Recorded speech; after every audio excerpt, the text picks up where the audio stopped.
Então, na noite de hoje, nós vamos falar sobre reencarnação, dívida e resgate. Então, a gente sabe que a reencarnação é feito de todas as nossas escolhas, né? São as reflexões de Joana de Anjos. A visão materialista, imediata do ser humano ignora o projeto de reencarnação e as escolhas que cada espírito realiza antes de encarnar. Somos, porém, a construção consciente e inconsciente de nossas várias vivências terrenas e espirituais. Então, a mentora vai nos dizer no seu livro Tesouros Libertadores, ela diz que o planeta Terra é uma escola limitada quanto à percepção de consciência e à compreensão das provas. Muitas vezes colocamos em xeque a nossa própria fé e confiança em Deus, e o questionando em relação aos nossos sofrimentos. Então, toda vez que nós sofremos, a gente questiona a nossa fé, perde a confiança em Deus, né? Então, essa fé não estava bem estruturada dentro de nós, porque quando nós temos essa fé, nada, fé inabalável, como diz Allan Kardec, nada nos afasta do Criador. Ao contrário, nos momentos difíceis, nós buscamos a Deus, né? Para nos dar sustentação e nos fortalecer na fé. E a mentora continua dizendo que a maior questão é que, quando estamos encarnados, temos apenas a visão de efeito da nossa existência. Os sofrimentos atuais, porém, são frutos de causas primárias, cuja responsabilidade é atribuída a nós. O que a mentora está dizendo é que, quando nós estamos encarnados, nós achamos que a vida do espírito, a nossa vida, se resume só nessa reencarnação, nessa vida. E ela diz, e que o sofrimento é atual, né? Mas ela diz que são frutos de causas passadas, cuja responsabilidade é atribuída por nós, né? Pela lei de causa e efeito. Tudo aquilo que eu faço gera uma ação, né? Toda ação gera uma reação, né? Ela diz que nós viemos à Terra com um projeto reencarnatório e as escolhas de nossas provas são feitas de acordo com a análise da nossa existência. Então, a reencarnação, ela sempre está visando a evolução do espírito, né, que vai reencarnar. Então, são nas vidas progressas que estão a resposta do que somos. E passamos hoje, entretanto, para seguirmos sem danos. É necessário o esquecimento. A gente lembrar-se as nossas vidas pretéritas, nós não conseguiríamos suportar, né? Então, Deus nos dá a chance da reencarnação, a chance de progredir, mas Ele dá a bênção também do esquecimento, né? Então, são provas que são analisadas, não é uma coisa jogada ao léu. Nós temos um planejamento espiritual. Quando eu estou no plano espiritual, que eu vou reencarnar, os benfeitores, vendo toda aquela ficha que eu tenho lá, né? Todos nós temos as nossas fichas, e o que vai ser possível passar. Até quanto eu vou suportar, porque muitas vezes a gente pede, a gente vê que pede tanto que os benfeitores dizem, olha, é impossível, você não vai conseguir passar tudo isso. Então, vamos reduzir. Mas quando chega aqui, a gente esquece e se revolta. Esquece que nós é que pedimos aquelas provas de joelhos, né? Imploramos. Então, a mentora continua dizendo que, assim como os conhecimentos e as virtudes são resgatadas de forma inconsciente para esta vida, nosso espírito resgata também a imperfeição e os vícios. Então, a reencarnação é uma maneira do espírito avançar. Cada reencarnação eu melhoro. Cada reencarnação eu avanço. Então, me libertando das imperfeições e dos vícios. Então, ela diz que de forma impulsiva e muitas vezes incontroladas, a manifestação de nossas falhas surge de modo a prejudicar o nosso amadurecimento, porque nós não controlamos os nossos impulsos, né? Nós deixamos o impulso, a nossa sombra, agir. Então, quando nós conseguimos se conscientizar de que as nossas falhas estão nos prejudicando, nos impedindo do nosso amadurecimento espiritual, nós temos que reeducar, né? Eu não posso mais agir assim. Então, ter um planejamento, né? Para que eu possa mudar de atitudes, de hábitos que são possíveis fazer, né? E esse precisa do autoconhecimento. Então, quando eu faço o autoconhecimento, que eu estou conhecendo, eu estou identificando as minhas emoções, eu consigo, então, ser forte e controlar essas emoções sem conflitos, buscando sempre trazer para as nossas vidas os ensinamentos do Cristo, que são as virtudes que estão ligadas às leis de Deus que regem o universo. E toda vez, Joana diz que toda vez que eu oro, toda vez que eu estou numa atitude nobre, eu estou em conexão com o Criador, né? Que são energias que são imantadas para o Criador, me fortalecendo. Então, ela diz que nós gastamos tempo e força para alimentar energias densas e pensamentos negativos, que prejudicam a nossa evolução. Então, em vez de alimentarmos energias densas e pensamentos negativos, nós podemos usar essa energia revertendo isso, educando o nosso pensamento, né? E a Joana diz que toda vez que eu penso mal, eu posso substituir aquele pensamento por um pensamento nobre, né? Então, exercitando isso, com o tempo, nós criaremos hábitos de pensar bem. Ela diz, é a nossa fé, é a nossa força espiritual que pode direcionar as energias para o bem. Então, mais uma vez, a fé, a oração, buscando os ensinamentos de Jesus, né?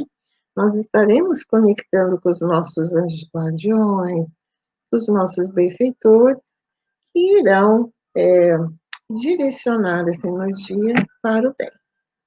Então, ela diz que a nossa reencarnação e as escolhas que faremos em vida contribuem, pois é possível canalizar as nossas falhas e utilizar essas energias voltadas para a ciência, as artes, e para o exercício da espiritualidade, de modo a progredirmos com o compromisso da evolução.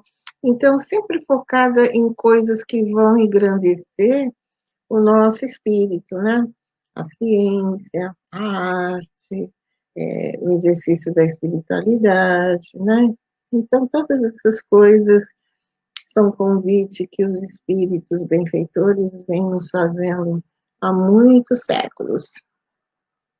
Então, ela diz que as nossas escolhas são fundamentais e pode mudar o rumo da nossa reencarnação, mas escolhendo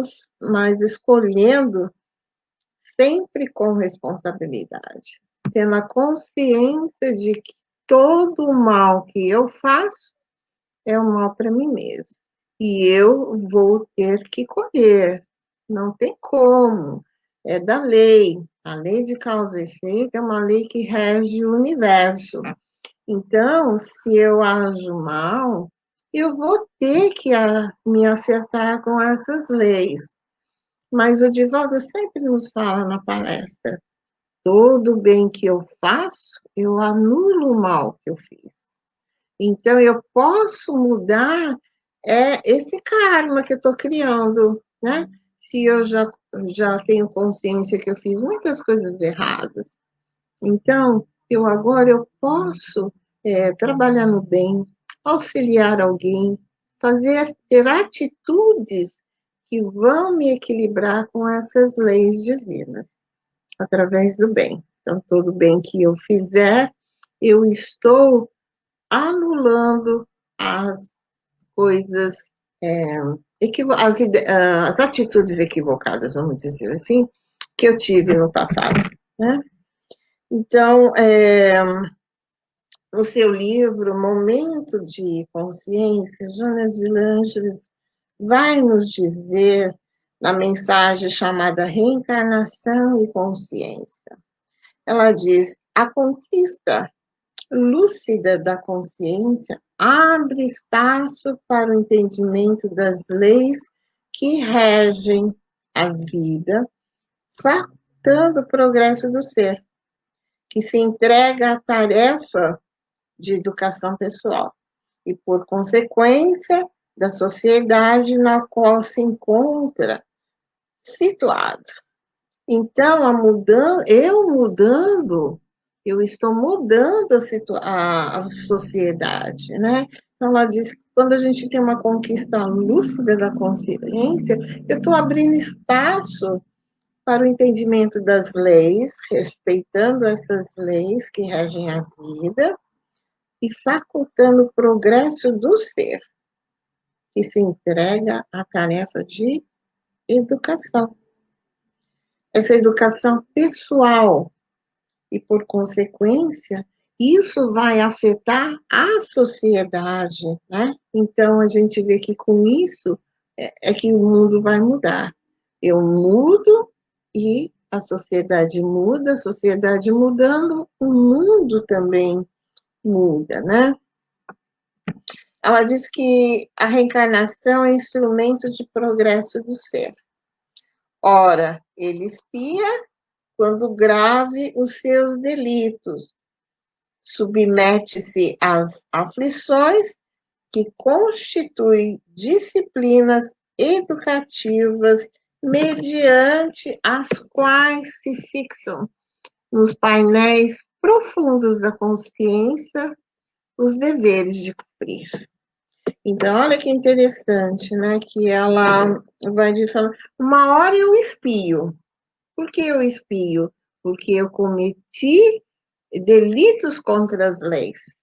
Então, eu vou ter que espiar que todo o mal que eu fizer no outro, eu passarei essa dor para que eu possa aprender e nunca mais fazer, experimentando a dor que eu causei. E isso não é punição, isso é educação. E nós pedimos, eu quero passar por isso, né? Que quando chega aqui não lembra e reclama. Mas a gente vê lá no livro Memórias do Suicida, ele reencarna, ele era um intelectual em Portugal, esqueci o nome dele agora, mas ele era um intelectual, ele era um homem muito culto, ele tinha uma vida financeira favorável, e ele se suicida e mata a amante, né? Então, ele vai reencarnar lá no Brasil, sem braços, numa favela, a mãe é prostituta. Então, ele sabe disso e ele quer passar por isso, porque a consciência dele fala: nossa, eu não consigo ter paz, porque eu tirei a vida da mulher que eu amava, né? Porque ela não queria mais aquele relacionamento. E ele então diz: então não vai ser minha, não vai ser de ninguém. Então ele cometeu um delito e ele então vai passar por aquela expiação, né? Mas ela diz que a, o sofrimento, as aflições desse é uma disciplina educativa e que se fixam nos painéis profundos da consciência os deveres a cumprir. Olha só. Então, uma vez que eu passo por isso, a minha consciência se liberta. Né? Eu não tenho mais aquela consciência de porque eu espiei. Então, ela diz que, em outras vezes, são provações que enrijecem as fibras morais responsáveis pela ação dignificadora. Então, muitas vezes, as provas, né, de fibras morais responsáveis, elas são maravilhosas, elas fortalecem o espírito, né, e ela vai, e nessa reencarnação, ela adquire meios, fibras morais, né, responsáveis. Então, tudo é para o adiantamento do espírito, né? Então ela diz que, longe de ser uma punição, a dádiva do renascimento corporal é bênção do amor, auxiliando o espírito a desenvolver os recursos que lhe jazem latentes. Então, tá tudo aqui, né?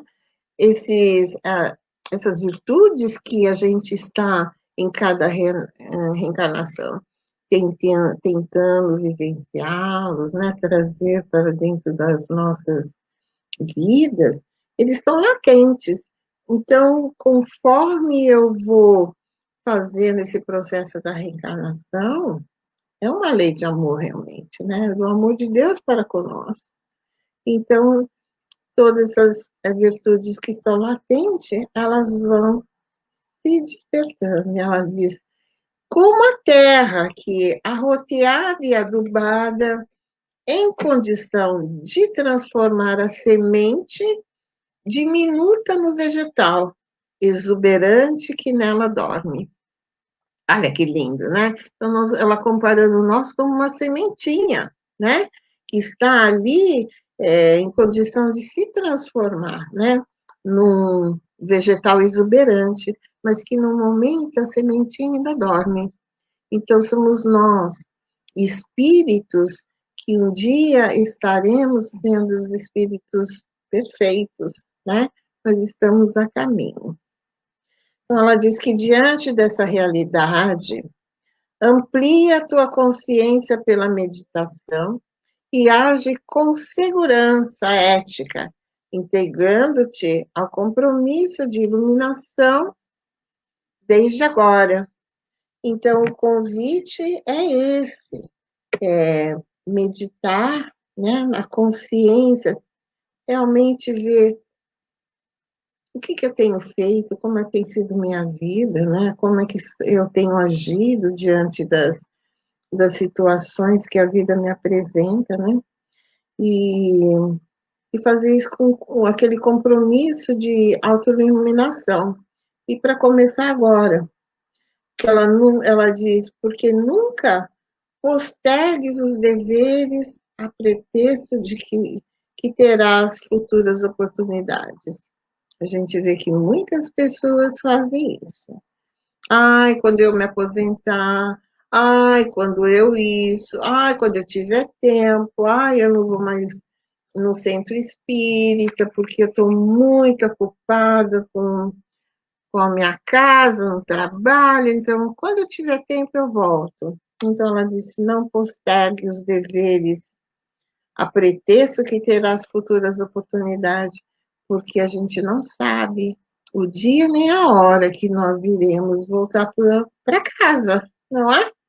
Casa espiritual. E então, se você realmente tem que fazer, faça agora, né?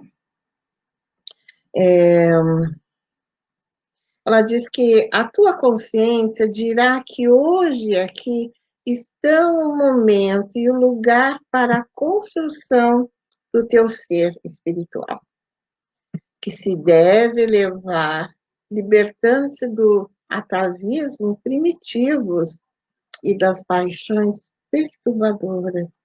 Então ela diz, a tua consciência dirá que hoje e aqui é o momento e o lugar para você construir o seu ser espiritual. É agora que nós temos que fazer essa mudança e essa conquista, não é amanhã, nem depois da manhã, nem o ano que vem. O convite está sendo feito agora. Cada momento conta na nossa evolução, né? A gente vê que na reunião mediúnica, quando vem os espíritos se comunicam, eles dizem que se arrepende demais o tempo perdido. Se eles pudessem voltar e fazer tudo de novo, todo o tempo seria aproveitado em benefício da sua reforma, da sua mudança, de fazer o bem. Eles fariam outra caminhada. Então, eles reclamam que foi o tempo perdido, né? Ela continua dizendo que lentamente o ser avança e de etapa em etapa adquire experiência, conhecimento, sentimento, sabedoria e consciência. Então, é paulatinamente, né? Mas nós temos que fazer esse exercício. Não acontece num toque de mágica. É o estudo, as palestras que eu ouço, as leituras que eu faço, tudo isso, as reflexões, tudo isso são ferramentas para o despertar da minha consciência. E ela continua dizendo que o processo de estar encarnado na Terra é um processo de autodescobrimento, onde a vida mental, a vida interior, é que constitui realmente a qualidade do nosso ser, aperfeiçoando nosso intelecto moral dentro disso. Então, o processo de estar reencarnado é o processo de autoconhecimento. E a gente vai ver no Livro dos Espíritos, na questão 171, que fala sobre justiça da reencarnação. Então, diz que os espíritos nos dizem que todos os espíritos tendem para a perfeição, todos. E Deus lhe faculta os meios de alcançá-lo, proporcionando-lhe as provações da vida corporal. Sua justiça, porém, lhes concede realizar em novas existências o que não puderam fazer ou concluir numa primeira prova. Então, os espíritos respondem exatamente que todos os espíritos vão ser perfeitos um dia, né? Todos. Deus não cria ninguém para ser feliz e escolhe aquele vai ser feliz, aquele vai... Não.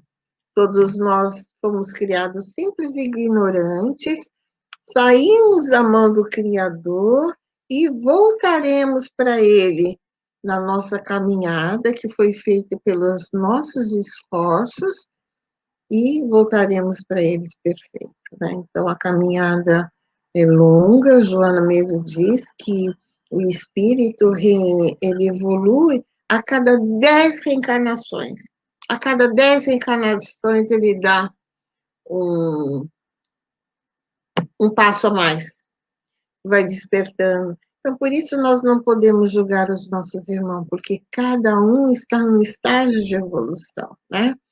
Uns já estão mais do que nós e outros ainda não despertaram. Como a mentora diz, vive na consciência de sono, né? O sono profundo.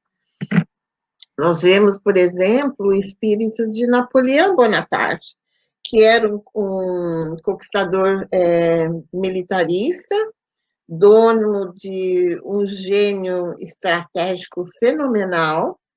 No livro A Caminho da Luz, de Emmanuel, assim como em outras obras, é revelado que ele é a reencarnação de Alexandre da Macedônia, ou seja, Alexandre o Grande, onde ele veio encarnar com uma missão de unificação do povo, sobre a viés da cultura helenista, na cultura grega da antiguidade.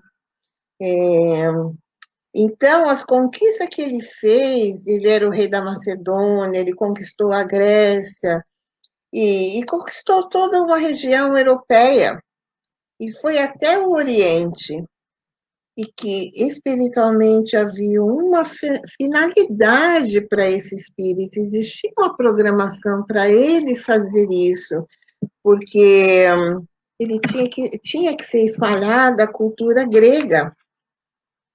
E ele reencarna depois como Júlio César, também unificando o Império Romano, porque depois viria a palavra do Cristo, né? E era necessário aquela unificação.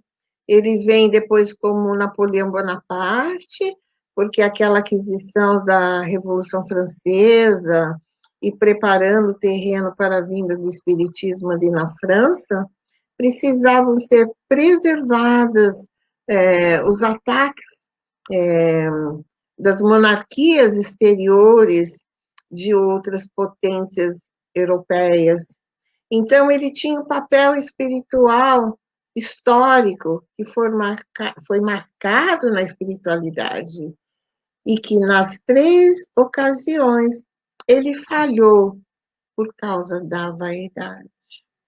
Então, vamos ver que Napoleão, ele não teve só essas 3 encarnações, né? Ele teve outros papéis entre essas reencarnações, assim como Judas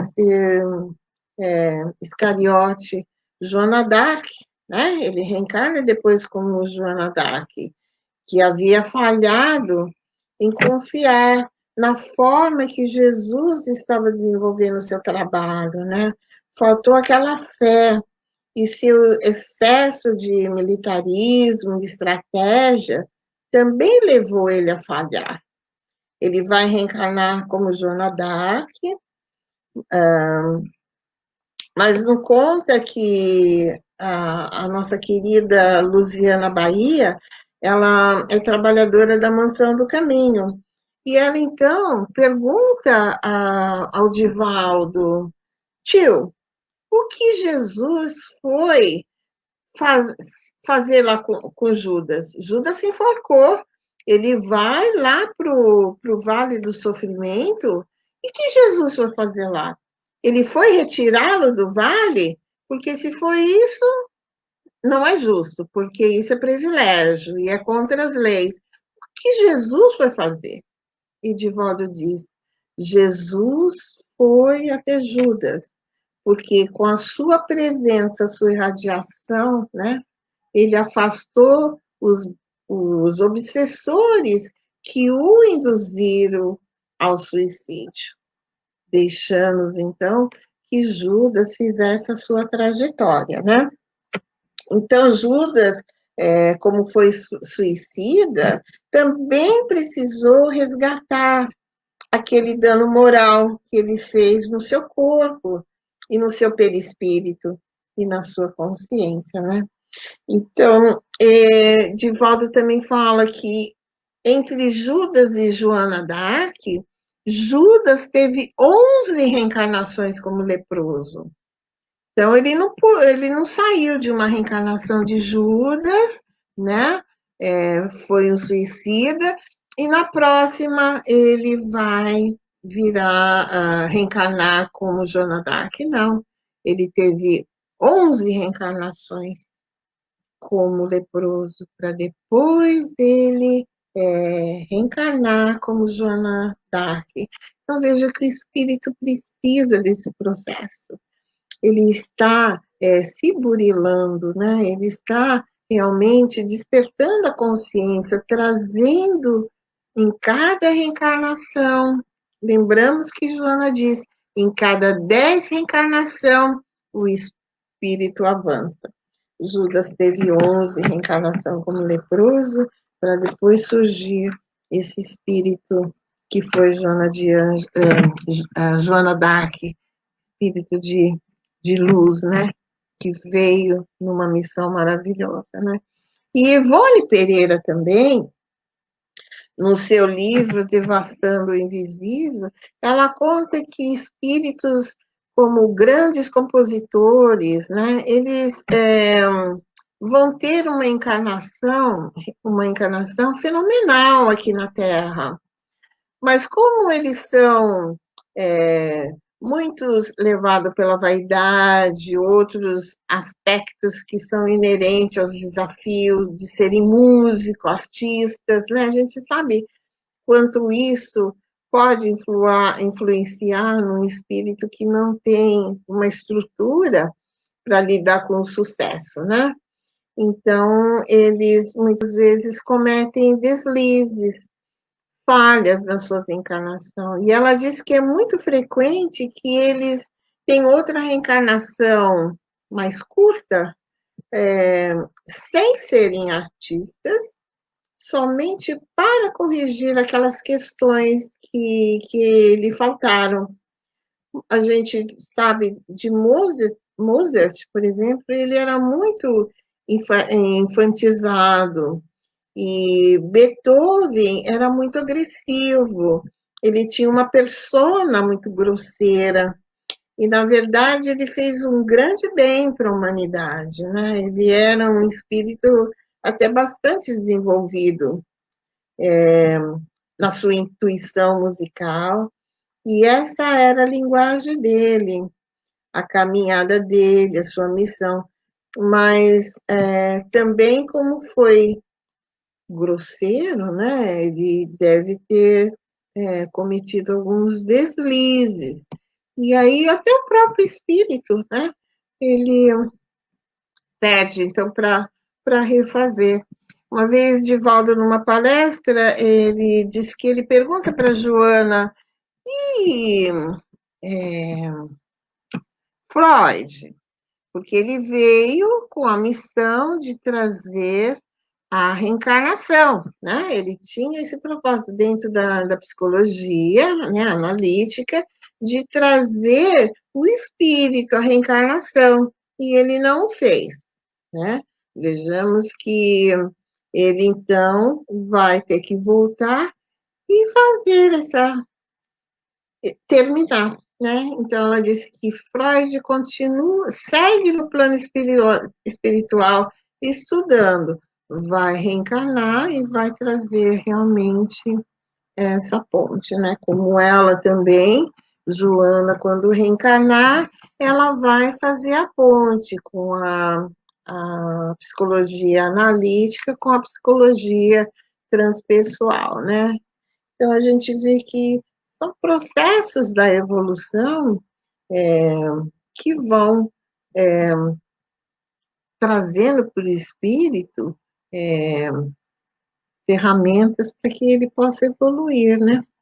Então, é muito interessante. E eu gostaria agora de passar o slide para contar uma história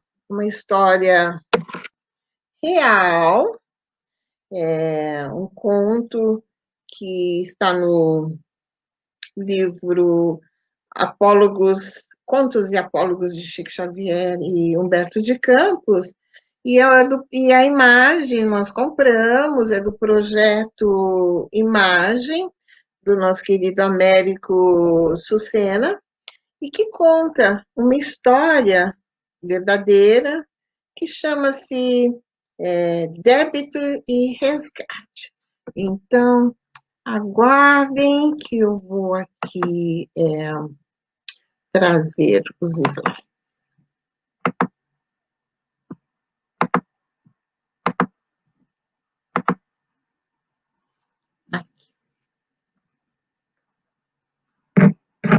Então, existiu realmente a história de uma senhora chamada Dona Maria Augusta Correia da Silva. Ela era uma mulher muito rica, dona de escravos, e ela viajava muito, e deixava o filho e os capatazes ali cuidando da fazenda. Ela então regressava de uma das suas viagens e era antevéspera de Natal. E a fazenda dela ficava à margem do rio Paraíba.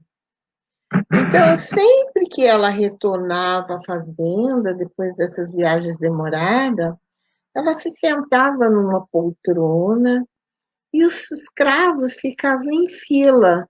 E um por um vinham, pediam-lhe a benção, beijava-lhe a mão. E ela estava sabendo, pelo capataz, que uma das escravas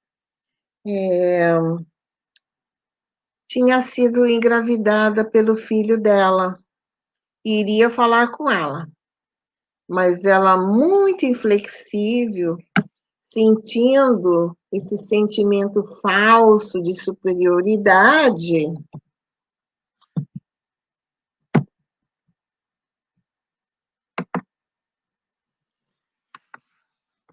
então, quando chega a vez da moça, que vinha com os dois bebezinhos, que eram seus netos, ela já estava preparada. Já tinha feito seus planos, já havia combinado com o capataz,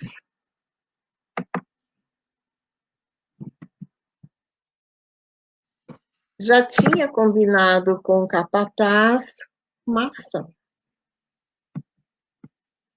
E ela dizia que. Então, ela disse para a moça que gostaria de conversar com ela em particular. E era um dia de muita chuva, escuros, trovões, e então essa moça vem com os filhinhos lá do lado de fora da casa, para a beira do rio, e diz, e a senhora então diz para ela: olha, você está livre, você pode ir embora. Você vai ter que atravessar esse rio. E a moça fala: mas esses são seus netos, como eu vou atravessar esse rio com uma corrente tão forte, né? Chovendo muito. E a senhora não cede. Ela diz: você vá, você está livre, mas é por aqui que você vai ter que sair, pelo rio. E, obviamente, essa moça é empurrada, assassinada. Ela morre afogada. Anos se passam, essa senhora desencarna. Então, já no plano espiritual, depois de muito sofrimento nas zonas inferiores, a própria senhora de escravos está que já estava começando a se arrepender de tudo que fez, né? ela conversando, então, com as entidades espirituais superiores, ela, ela pede para que ela possa espiar. Ela já tinha consciência do que ela tinha feito, né? Então, ela quer se redimir daquelas injustiças que ela cometeu, então ela vai reencarnar. E ela reencarna e no seu plano reencarnatório, ela vive muito modestamente numa favela, perto de um rio. E ela nasce com a pele negra, como aqueles que ela escravizou, discriminou. Então, ela está casada, tem 2 filhinhos, né?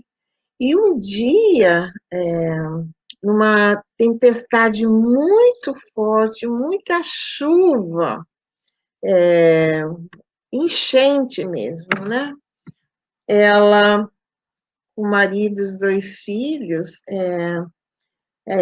a água entrando, aquela enchente entrando no pobre barraco, ela então tenta salvar a todos, né? A si própria, mas ela acaba caindo no rio e morre afogada.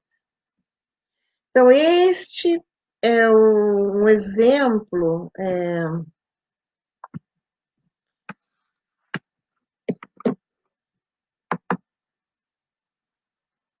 Um momentinho, vou voltar aqui.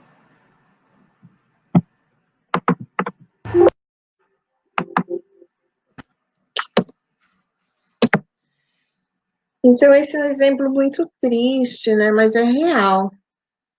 É um exemplo da dor e expiação. Não é que que ela foi, né, conduzida pela espiritualidade, olha, você vai ter que pagar. Não, ela pediu, né? E nós, muitas vezes, como eu já disse, pedimos de joelho, né? Imploramos para passar por experiências infelizes, porque a gente sabe que aquilo vai me libertar, eu vou avançar como espírito. No plano espiritual, eu tenho consciência disso, né? E para a gente nunca mais esquecer, né, essa experiência. E a espiritualidade amiga, então, suaviza, né? Então, vejamos as atenuantes nesse caso. Ela, ela está com seus entes queridos, o que aquela moça estava sozinha, né? Até os 2 filhinhos foi-lhe tirado. Ela não estava sendo ostensivamente humilhada, jogada, machucada por ninguém, né? Ela, como a gente pode perceber, a misericórdia divina faz a gente passar por esses momentos de sinalização consciencial, de forma bastante misericordiosa. Então, fica aí para a gente agora um chamamento, né? Uma reflexão muito bela de lei de causa e efeito, né? Então, muitas vezes nós nos equivocamos e mais tarde nós se arrependemos. Então, que possamos ainda nessa vida arrepender e reparar através do amor.